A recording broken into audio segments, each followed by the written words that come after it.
Rappelez-nous tout simplement de quoi on parle. Eh bien, les GLSDB pour Ground Launched Small Diameter. Bombe, traduction littérale, bombe de petit diamètre lancée du sol, donc en français. Ces engins sont caractérisés par le moteur de la roquette et une bombe de petit diamètre. Ils sont de fabrication américano-suédoise, les deux entreprises, Boeing et Saab. Selon le constructeur suédois, elles vont loin, elles vont même très loin. Elles peuvent viser une cible à 150 km avec une marge d'erreur de seulement 1 mètre. Ces GLSDB évitent d'exposer un avion ou un drone pour atteindre des cibles longue distance. Et par ailleurs, elles coûtent beaucoup moins cher. Qu'est-ce que ça changerait sur le terrain ? Eh bien, cela donnerait un avantage important aux Ukrainiens. Aujourd'hui, grâce aux HIMARS, l'artillerie ukrainienne touche des cibles à environ 70-80 km maximum. Grâce aux GLSDB, elles vont presque doubler leur portée pour atteindre 150 km. Cela permettrait donc de tirer loin, de tirer mieux, avec plus de précision, et donc de menacer des positions russes. La Crimée, par exemple, dont vous veniez de parler, elle serait donc désormais à portée d'artillerie en ciblant, pourquoi pas, le pont de Kerch. Cela permettrait de couper toute logistique russe sur la péninsule. Alors jusqu'à maintenant, les Occidentaux refusaient de fournir ce type de système longue portée aux Ukrainiens, par crainte évidemment de provoquer une escalade avec Moscou. Kiev l'a promis aux Occidentaux, ces roquettes ne viseront que des cibles en territoire occupé par les Russes. Les États-Unis ont finalement annoncé le 3 février qu'ils fourniraient des GLSDB à l'Ukraine, mais le calendrier de livraison n'avait pas été donné. Merci beaucoup Nargis. Donc quand même, un voile encore sur le fait qu'ils existent en nombre dans l'arsenal ukrainien. Mais ce qui s'est passé à Melitopol tendrait à le prouver. Ce serait une valeur ajoutée quand même forte pour les Ukrainiens. Ce qui est clair, c'est qu'on n'en est plus à brider les armements à 80 km au moment où on donne aussi des avions de combat. Ça n'aurait plus beaucoup de sens de dire vous n'avez pas le droit d'utiliser des armes qui ont une portée de plus de 100 km. Est-ce que c'est assumé ? Oui, c'est de plus en plus assumé.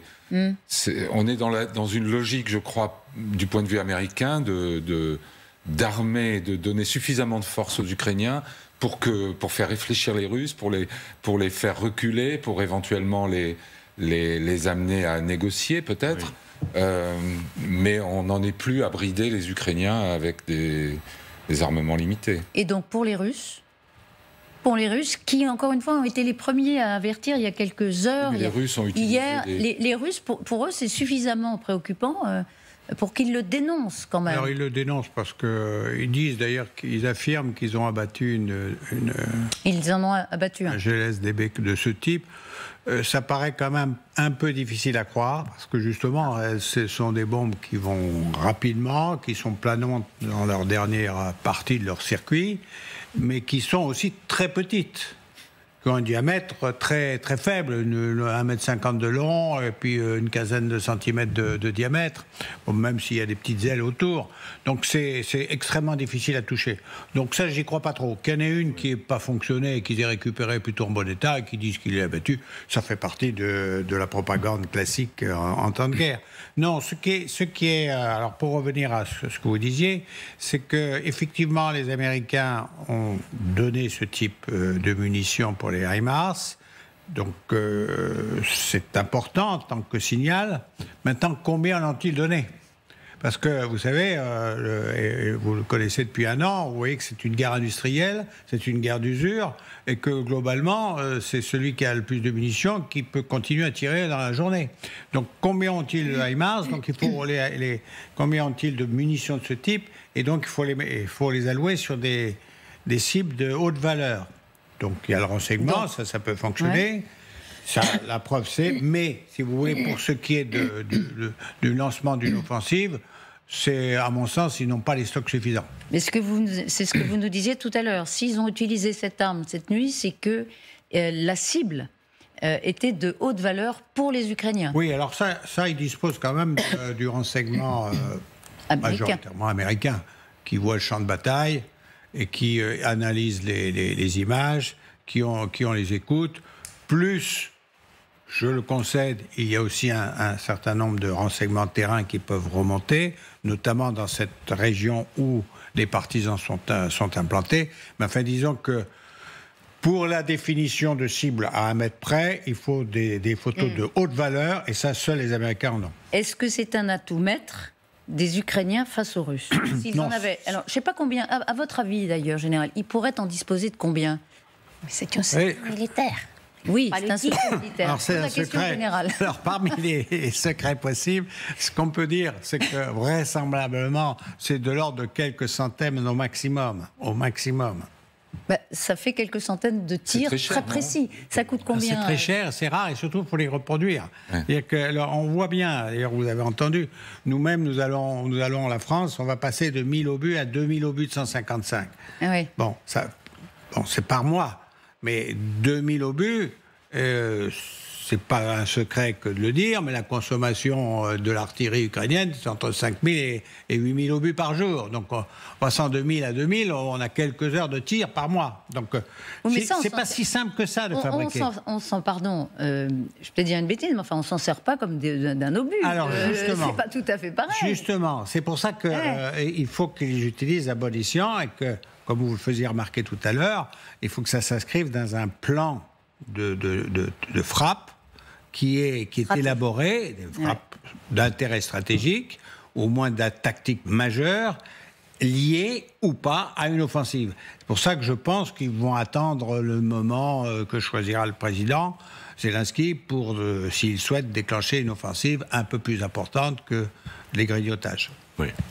Moi, je partage tout à fait ce qu'a dit le général. Je pense que ce type d'armes ne sont pas, à proprement parler, des armes de la ligne de front, puisque justement leur portée leur permet d'aller très loin, et elles ont pour fonction essentielle de détruire les nœuds de communication, les gares, toute l'infrastructure logistique qui est derrière, et plus ça va loin, plus c'est efficace.